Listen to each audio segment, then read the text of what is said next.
तो परमात्मा क्या बताते हैं कि जैसे आपका जैसा काम है, जैसे किसान है, किसान के बारे में बताया कि एक हलाई और सेंस कसाई, एक हाड़ी जो हल जोतता है और एक हलाई होती है 30-40 फुट चौड़ी और 100-150 फुट लंबी, एक एकड़ की लंबाई और 30-40 फुट चौड़ाई, उसमें हल से ऐसे रेखा खींचता है, उसको बाता है। कहते एक हलाई में, एक अड़ाई, उस स्थान को हड़ाई बोलते हैं हमारे यहाँ, उसमें एक दर कसाइयों जितना पाप उस हाड़ी को लगता है, खेत जोतने वाले को।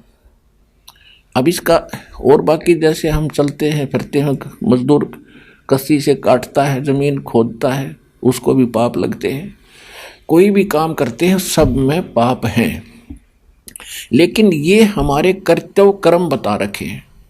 इन कर्तव्य कर्मों में जो पाप होते हैं हम उनको, हमारा उद्देश्य वो पाप करना नहीं होता, हमारे वो कर्तव्य कर्म में आते हैं।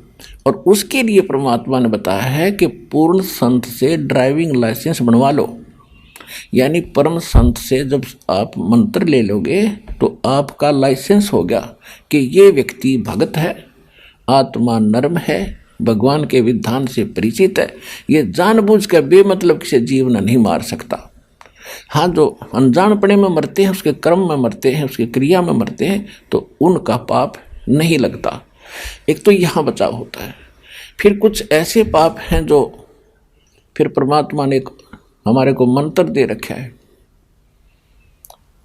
ये जो विधि बता रखी है, प्रतिदिन नित्य नेम करना, सुबह दोपहर शाम की 3 वक्त की ये आरती करना, मंत्र जाप करना, धर्म दान करना, तो इनसे भी हमारे बहुत से पाप नाश हो जाते हैं। जैसे प्रतिदिन कपड़ा पहनते हैं हम, कपड़ा तो पहनना पड़ेगा, मैला भी होगा, स्वाभाविक है। यदि उसको फिर साबुन और जल से धो लिया जाए तो स्वच्छ हो जाता है। तो परमात्मा ने जो साधनाएं हमें बताई हैं इन कर्मों को धोने के लिए, यानी जो जान कर मारे वो पाप, अनजाने में मर जाए वो पाप नहीं, लेकिन फिर भी उसमें क्रिया देखी जाती है। और कुछ ऐसे कर्म हैं जो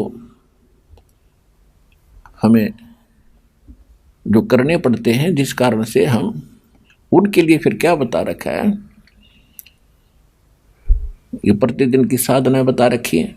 तो ये साबुन और हमारा जल है, तो रोजाना हम अपने साधना करते हैं, इससे भी वो पाप नाश हो जाते हैं। जैसे कपड़ा डेली मैला होता है, उनको रोजाना साफ कर दिया जाता है।